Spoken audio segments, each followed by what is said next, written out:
Друзья, всем привет! Канал Каримов Равиль, канал обо всем. Находимся мы в городе Казани, прямо в Старо-Татарской слободе.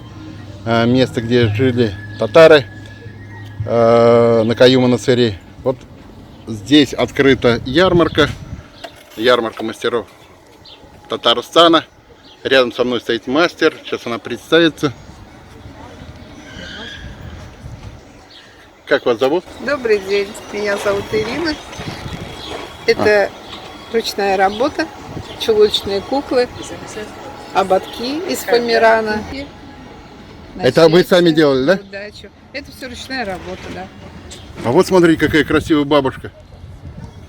Обалдеть. Они все характерные у вас? Они все характерные. Здесь это из серии домовых.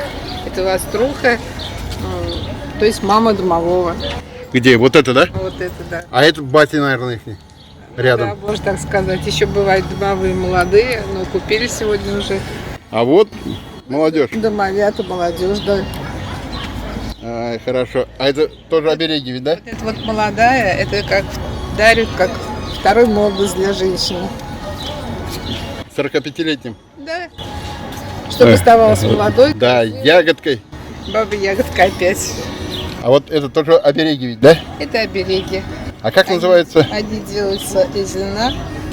Льняные обереги. Да. Они тематические. На здоровье, на день рождения, желаница, вот, например, вот это. Вот это желание. Да, завязываете узелки и загадываете желание. Так, завязываем узел. Нет, сначала надо купить, потом завязать. Ну да, сначала купить. Да, завязать узелки на желание. Вот такие лопаточки. Вот, Для вот дома поточки. очень хорошо. Ну, лапти на удачу, на счастье, на достаток, от сглаза. От сглаза. Пожалуйста, вот Татарин. татарин. Татарчика тоже была, тоже купили сегодня. Вот такие вот куколки. Это счастливица. Обалдеть, посмотрите, какая счастливица с косой. Длинная коса. Угу. Издавна считается, что чем длиннее у женщины волосы, тем она мудрее, красивее, счастливее, все умеет. А сколько такая кукла?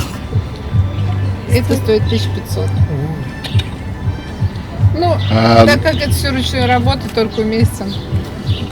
Друзья, вот с косой, чем длиннее коса, тем лучше. Друзья, всем большое спасибо. Канал Каримов Равиль. Подписывайтесь на мой канал, а будете, значит, в Казани, обязательно посмотрите.